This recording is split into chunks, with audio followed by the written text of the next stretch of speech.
guys, this is DragonFaether, and I'm here to talk about Dragon Ethics. And again, the book I'm going to be using is Mystical Dragon Magick by DJ Conway. Again, if you guys are interested in Draconic Wicca, any sort of dragon practice, excuse me, my door, any sort of dragon practice or anything like that, working with dragons, I highly recommend this book because it's just good for anything that involves dragons, in my opinion. So there are 10 of them listed in here, right here, and I'm going to tell them to you guys, explain them a little bit, and then my interpretation of them, kind of. So the first one is Little Seen Gets More Done. And the way these are worded and their little tiny things are kind of confusing, so that's why I'm going to explain them a bit.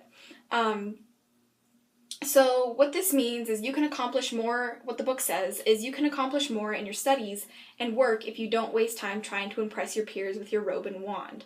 And this, I think, is a really big thing. Instead of trying to say, to your friends, oh, I'm this and this and that, I'm a witch and blah, blah, blah, and oh, yeah, I cast spells, I do all this, instead of, bragging about it, keep it to yourself.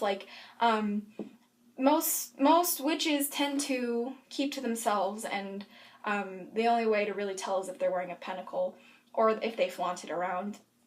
But honestly, I got very distracted when I first was learning about Wicca by bragging about it, and it kind of distracted from the real purpose of why I went into it instead of learning what I wanted to learn. I distracted myself, and it wasn't awesome. Second one is look for the truth in the heart of hearts. What the book says is they will learn for themselves that personal dragon center within you is called the hidden dragon heart. It is a very powerful space. You can always find the truth there by calling upon your dragon teachers for aid, by using common sense to know how the energy of any situation or person feels to you, so don't be concerned with what other people think. In other words, this is basically trusting your intuition.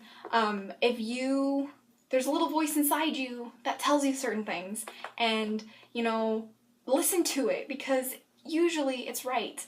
Even if other people are telling you that it's wrong, usually what you feel in your gut is what's the truth. So look for it there, and don't be afraid to trust your instincts. Number 3 is a lie burns both the liar and the silent listener. And the book says, no lie ever escapes reward. When the truth finally is revealed, the listener who said nothing to expose the liar will share the liar's social punishment.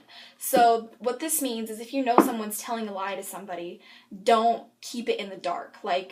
Be just and explain to it, even if it hurts, even if it is uncomfortable, and even if it makes you look like the bad guy.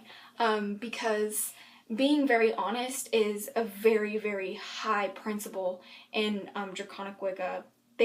Dragons value honesty so much, even if it's hard to tell the truth. I mean, they can see right through you anyway. If you lie to them, they feel like they're being disrespected, and it's annoying to them, and they're just really, come on, we know. So don't be afraid to tell the truth, even though it can be very, very hard, even if you know liars who are lying. Number 4 is be true to the responsibility of the balance. The book says everyone, magician or not, consciously or subconsciously, is responsible for keeping the balance of the multi-universe. This book goes into more depth of the different universes. There's a whole section on them about all the different planes and stuff that I'll get into in a later video, so don't worry about that too much right now. If the begins of any world completely destroy the balance in their universe, chaos and destruction on all levels would occur like a line of dominoes, unless the watchers and dragon magicians work quickly to repair the damage. Even if we knew the statistical accounting of the loss, we could not grasp such features. So this is basically explaining try and keep things balanced, not only for yourself personally, but in your life in general. Don't always, eat stuff that makes you feel good, eat stuff that makes you, eat stuff that tastes good, or stuff like that. You can have those, absolutely, because eating things that are so good for you all the time, that's not balanced either. So there has to be a balance with everything. Libras especially will know this, because they that balance is a very important quality. And I have a lot of Libras in my life. So yeah. Number 5 says, silence and magic both are needed. And the book says, not speaking about your magical work keeps the spell strong, while talking about it draws away energy. The best magicians work quietly without anyone knowing. And this is very important. Whenever you cast a spell, that's why we say forget about it. So you don't talk about it, so you don't bring energy away from the spell, so you don't distract it or make it sway in any sort of position. One person who's really, really good at this is Vanilla Davila. He casts so many spells and I don't even know about it, like, until they just happen to come up in conversation, and that's usually months after they've been casted. So it's that way you're not like distracted, you can't be swayed by someone else about your spell, so it helps you focus more and helps you work more towards your goal rather than being caught off guard or strayed from your path, if that makes sense. Number 6 is honor your elders, for they carry important ancient knowledge. This one says, elders of any culture on any world are valuable for their first-hand knowledge of many things. True history and ancient natural healing would be lost without our elders. And this doesn't mean like respecting the ones that are like an asshole to you. Like, okay, this particular one kind of bothers me because I have a very hard time with people who are mean to me and like giving them my respect anyway. I've always had an issue with that. But with like your grandparents or your parents, like they know things more than you. They know more than you do because they're at a different point in their life. Like they've been through more, they've learned more, they've experienced more. So of course they're gonna know more to a certain extent and on a certain level. So when you listen to them, like respect them, and when they tell you something, truly listen, because you know, if you listen to something that they say, you may save yourself some heartache or some trouble in the future.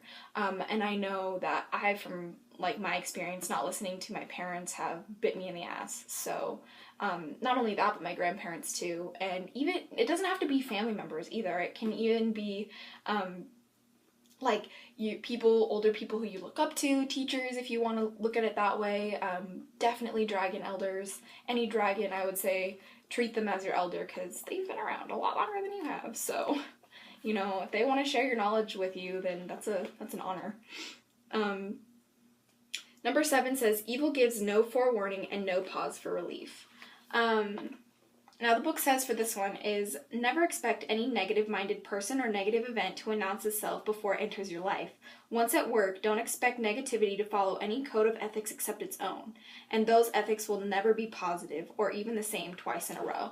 So what this is talking about is when you have something that happens in your life all of a sudden, like, don't let it fuck you up. Like, I know I've let things in my life happen to me that have fucked me over, and I was doing really good in my life, and I was doing things that made me happy, and then when they happened, they just tore me to pieces. And when something like really, really bad happens to you, whether it be a loss in your family, a bad breakup, or something like that, something that really, really like hits you hard, like you even more than, you have to keep going with what, you know, makes you happy, what makes you tick, what makes you want to get up in the morning. Like you gotta keep doing that, because if you don't, it's just gonna ruin you and it's going to put you in a dark place that's gonna be hard to get out of. So when something bad like that happens, you know, accept it and let it run its course rather than destroy you while it's going through your life. Number 8 says, dignity speaks well of a messenger. And the book says, messengers never seem to carry a high percentage of pleasant or welcome news. Maintaining poise and dignity in the face of hostility reveals one's level of self-control. To walk away from such negativity with grace, the messenger learns how to use the ability to detach emotions. She or he also learns by intuition, which people can handle the plain I don't know what that says. Unvarnished, there we go, sorry. Unvarnished truth, and which one must be given a softer version. So this means when something big happens, or when, like I said, maybe if someone has something to tell you that might not be easy to hear, instead of flipping out at them to maintain composure, maintain your control, and really think it through. I've been through some certain things that, like, I wasn't expecting, and when I was told, like, I was like, what the hell, like, what is wrong with you? Like, I freaked out, and I was so hurt, and it would have been so much easier if I just contained and controlled myself. Same thing when you're telling people news, like, when you want to tell someone something, don't be like, oh my god, did you hear what happened? Like, don't go like that. Like, don't gossip. Gossip is stupid. Gossip is retarded. Yes, it can be fun. I, myself, love to gossip. But don't spread rumors. Don't do stuff like that. Like, when you gotta tell someone something, keep it to what happened. Don't alter it, and stay composed and calm and collected, and be the best, relaxed. Like, just relax. Like, don't let yourself be swayed either way really difficult, really easily towards difficult to swing back. Just relax, is basically what I have to say. 9, you color your own light. And what the book says on this is those people who can see or feel aura colors can easily recognize the type of person you are, the real you. All the exposed or hidden emotions and intentions leak into the aura around each person. Each color has a specific meaning. For magicians who are observant and listen to their intuition, it takes only seconds to determine what path a fellow magician follows, white, black, or gray. What this is saying is you choose your own path, and no one chooses it for you, and no one writes it for you. No one writes your story. You write your own.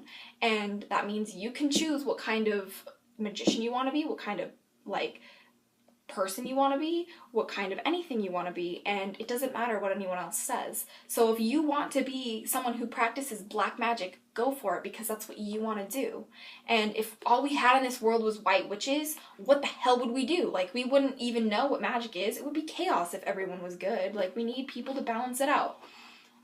So you choose who you want to be, is basically what that's saying. And the last one says, what happens to one stone reflects on all. And what the book says is everything in the multi-universe is connected to the web of life. Everything in the multi-universe, animate or inanimate, is alive and connected. Therefore, everything and anything that happens on a world of any level usually causes a ripple effect of some kind on all other worlds. An incident may occur on one other world, but the energy, positive or negative, will return to you in some way. Most of the time, we never know the complete results of something we do. Fortunately, this works with positive events as well as negative ones. This basically is explaining that what you do will affect others. Maybe not even just on this world, it'll affect other people in different realms as well. And it will come back to you, and it's kind of talking about karma a little bit. And when something you do, you put energy out there, and energy is neither created or destroyed, just recycled. So someone else is going to get that energy, and then they're going to keep putting that energy out, and it's just this cycle of energy give and take, and it can be positive or negative. So if you want positive energy, put out positive energy, and maybe you'll get a rippling effect back that will give you positive energy. And it's basically just kind of describing karma in a way. So yeah, those are some dragon ethics. And those are the dragon ethics, my bad. Really interesting. If you guys have any questions, let me know. I hope you guys enjoyed this. I highly recommend getting this book. It's like one of my favorite books now. It's just so awesome.